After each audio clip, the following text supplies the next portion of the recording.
Halo Indonesia, ketemu lagi dengan saya Krisyanto Yen Oni, salam NKRI. Kita sedang menghadapi pesta demokrasi ya, Pilkada serentak 2020.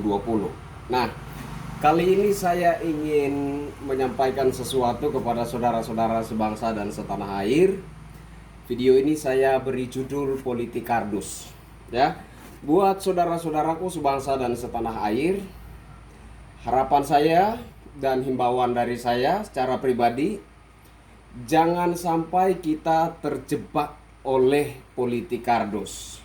Apa yang saya maksudkan dengan politik kardus? Nah, saya tunjukin. Politik kardus itu menurut saya meliputi politik ayat, mayat, sampai kepada politik sara, oke?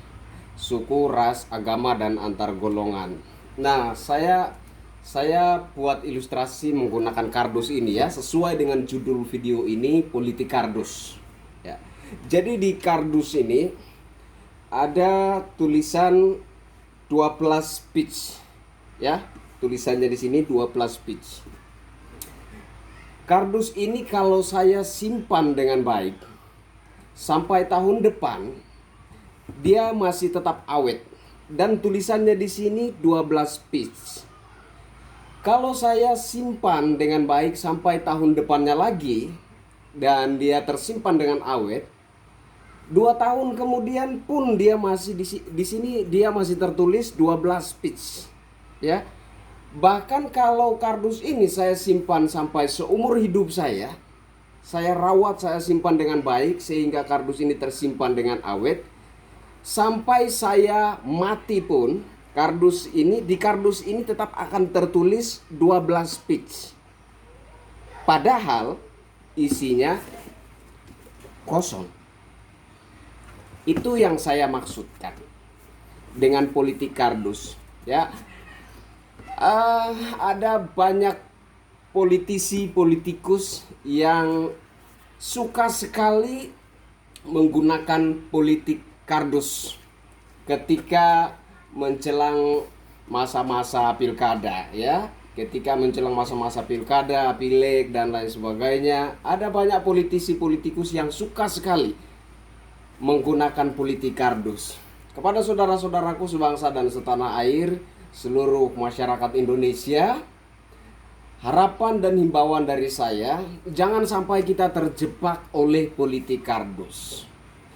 Pilihlah pemimpin yang benar-benar kita lihat dia memiliki bukan hanya kemampuan, tetapi juga hati nurani yang sungguh-sungguh ingin mengabdi kepada bangsa dan negara, dan ingin melindungi seluruh rakyatnya tanpa memandang suku, ras, agama, dan ingin membangun daerah kita benar-benar sesuai dengan tugas dan fungsinya.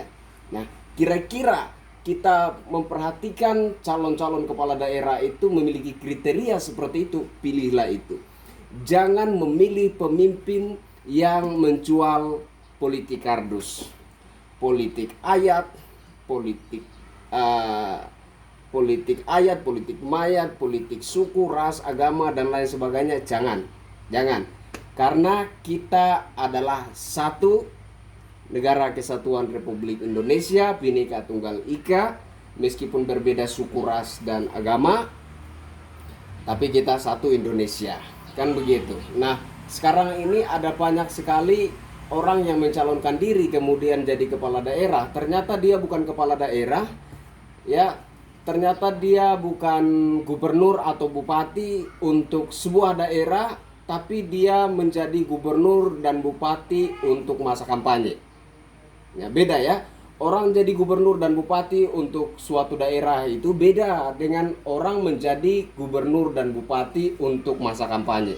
Kalau orang jadi gubernur dan bupati untuk sebuah daerah, maka ketika dia terpilih, sejak saat dia terpilih, dia sudah benar-benar pasang badan, dia sudah benar-benar bersinergi untuk membangun daerah di mana dia mengepalainya, ya, di mana dia menjadi kapten di tempat itu. Nah, tapi kalau gubernur dan bupati untuk masa kampanye itu beda. Jadi setelah dia terpilih, dia pangku kaki, menunggu sampai mendekati masa pemilihan lagi, menunggu sampai mendekati akhir periode, baru mulai terlihat di mana-mana ada pembangunan. Nah, ini bukan bupati atau gubernur untuk daerah, tapi ini bupati dan gubernur untuk masa kampanye saja. Saya kira itu yang ingin saya sampaikan kepada saudara-saudara sebangsa dan setanah air. Harapan dan himbauan saya sekali lagi, jangan kita terjebak oleh politik kardus. Pilihlah orang yang kita amati, kita lihat benar-benar bersinergi, ingin bersinergi membangun daerah kita dan benar-benar mengayomi seluruh rakyatnya tanpa pandang suku, ras, dan agama. Benar-benar mau melayani rakyatnya dengan hati nurani, dengan kesungguhan, dan bukan hanya mengejar jabatan dan kedudukan semata. Saya kira itu. Saya Kristianto Yen Oni. Sampai ketemu lagi dengan saya. Salam NKRI.